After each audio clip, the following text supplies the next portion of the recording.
একটু দর্শক, এই মুহূর্তে আছি পটুয়াখালীর বাউফল উপজেলার কালীশুরি এইচএ ইনস্টিটিউশন ভোট কেন্দ্রে। এখানে সকাল থেকেই নারী ভোটারদের আমরা দীর্ঘ লাইন দেখতে পেয়েছি, পাশাপাশি পুরুষ ভোটাররাও আছেন অনেকে, তারা ভোট দিতে এসেছেন। আমরা এই কালীশুরি কেন্দ্রে বাউফল উপজেলার একমাত্র তৃতীয় লিঙ্গের ভোটার, হিজড়া ভোটার আমরা একজনকে পেয়েছি। তিনি, তার নাম জুই। তিনি এই কালীশুরি কেন্দ্রেই তিনি ভোট প্রদান করবেন। আমরা তার সাক্ষাৎকার এখন নিব। আচ্ছা, আপনি এবার নিয়ে কয়বার আপনি এই ভোটে অংশগ্রহণ করছেন? এবার নিয়ে তিনবার। জি। আচ্ছা, আপনি যে ভোট দেন, এই ভোটের সময়, ভোটের আগে আপনার কাছে কি প্রার্থীরা ভোট চাইতে গেছে প্রার্থীদের পক্ষ থেকে? যায়, হ্যাঁ, সবাই বলে যে যার যেটা করে, মানে সবাই বলে যে অমুক মার্কায় দিস, অমুকের দিস, সমকের দিস, সবাই ডাকে, সবাই যাই, সবাই সাথে। আচ্ছা, আপনি কি এই ভোটের আগে আপনার কদরটা বেশি থাকে, না ভোট দেওয়ার পরে আপনি চলে যান বাসায় তখন আপনার কদরটা কিরকম থাকে একটু বলবেন? মানে আদর কদরের একটা বিষয় থাকে না ভোটের আগে, যে আপনাকে বেশি ভোটের আগে বেশি? আমার সবসময় কালীশুরি ইউনিয়নবাসী এবং আমি যেদিকে চলাফেরা করি আমার যথেষ্ট পরিমাণে ভালোবাসি। আচ্ছা, ভোটে নির্বাচিত হওয়ার পরে, নির্বাচনের পরে যারা জনপ্রতিনিধি, এমপি হন বা চেয়ারম্যান পদে আপনি ভোট দিয়েছেন এর আগে, এই জনপ্রতিনিধিরা কি আপনার যে হিজড়া সম্প্রদায় আছে, আপনারা যারা হিজড়া সংগঠনের সাথে জড়িত, আপনাদের কি খোঁজ খবর নেয় তারা? একমাত্র নেয়, এই যে মনে করেন এই যে আগে যেই দল আছিল হেরা নিয়েছে, এরপর এখন আবার নেইতে আছে বিএমপি এলারা, এছাড়া কোনো দলারা আমাকে কোনো খোঁজ খবর নেয়ও না, ডাকেও না, ভালো মন্দ জিজ্ঞাসাও করে না। আচ্ছা, তাদের কাছে আপনার প্রত্যাশা কি? আপনাদের এই যে হিজড়া সম্প্রদায়ের কাছে আপনাদের যে চাওয়া পাওয়াটা কি ভোটের পরে? আমাদের চাওয়া পাওয়াটা, আমাদের একটা হিজড়া হিসাবে একটা ভাতা আছে, এই ভাতাটা আমরা পাইতেছি না। আমরা একটা প্রতিবন্ধী ভাতা পাই মাসে 850 টাকা, ওইটা দিয়ে আমাদের কিছুই হয় না। আমাদের মানুষের কাছে হাত বাড়িয়ে খাইতে হয়, আমাদের মানুষের কাজ নেয় না। একজন বাড়ি কাজে রাখলে আর একজনের টিটকারি করে, একজনের লগে হাইটে গেলে আর একজনের টিটকারি করে। এই সমালোচনার কারণে মানুষ আমাদেরকে থেকে দূরে রাখে।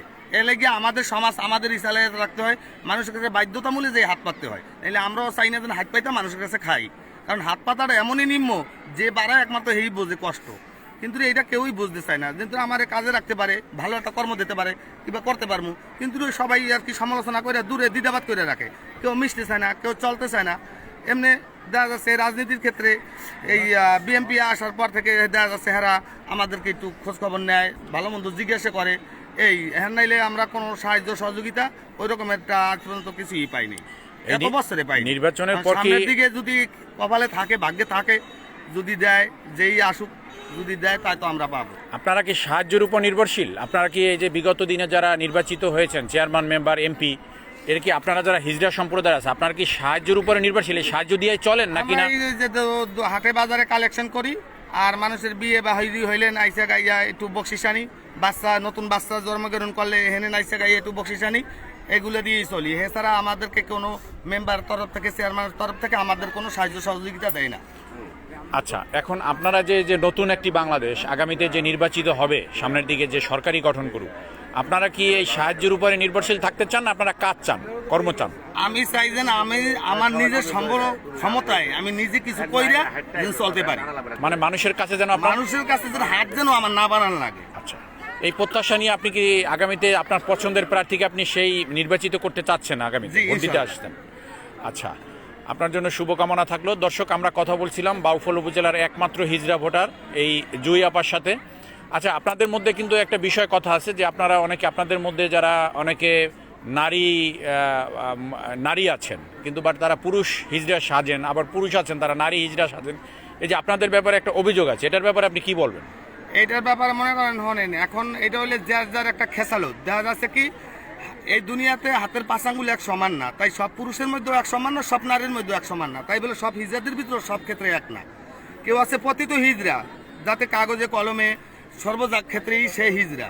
আর কেউ ভালো ভালো পুরুষ, এগুলো যাদের একটু চেহারা সুরাত ভালো, যাদের চেহারা নারীর মতন সাইজা, এরপর হিজড়াদের একটা বদনাম কামাই করে, এগুলো অনেক ধরা হয়, ধরা আইলে না হতে নেওয়া হয়। আমরাও সেটা চাই, যাতে আমি যেন একজনের কাছে 10টা টাকা চাইয়ে নিয়ে খাই, আমি যদি পতিত হিজড়াই হই তাহলে ওইটা আমার হক। আর আমি যদি নকল সাইজা তারপরে যদি উঠাই কিংবা নেই, সেটা তো আমার জন্য হক না, তাহলে এটা আমার তো 2 নাম্বারই করা। জি, আচ্ছা, আপনাদের বাউফলে কোনো সংগঠন আছে হিজড়া সম্প্রদায়ের? এটা আমাদের সংগঠন মনে করেন সারা বাংলাদেশ মিলেই একই সংগঠন। আমাদের আলাদা আলাদা সেক্টর গুরু আছে, যেমন আমাদের গুরু দশমিনাতে, আমরা এই 3 থানার মিলে একজন গুরু, সে দশমিনাতে। এই গুরুর নেতৃত্বে আপনারা কতজন আছেন? আছি 25-26 জন। তাই সবারই ভোট এই দেশে না আর কি। আচ্ছা, ঠিক আছে, আপনার জন্য শুভকামনা থাকলো। আপনাকে ধন্যবাদ সাক্ষাৎকার দেওয়ার জন্য। ভালো থাকবেন। আসসালামু আলাইকুম। দর্শক, আমরা কথা বলছিলাম বাউফল উপজেলার একমাত্র হিজড়া ভোটার জুই এর সঙ্গে। তিনি তার ভোট প্রয়োগ করার জন্য তিনি যাচ্ছেন। আপাতত এই মুহূর্তে বিদায় নিচ্ছি দর্শক, কালীশুরী এসএ ইনস্টিটিউশন ভোট কেন্দ্র থেকে। পরবর্তীতে নতুন কোনো বিষয় থাকলে আপনাদেরকে আবার জানিয়ে দেব। ধন্যবাদ।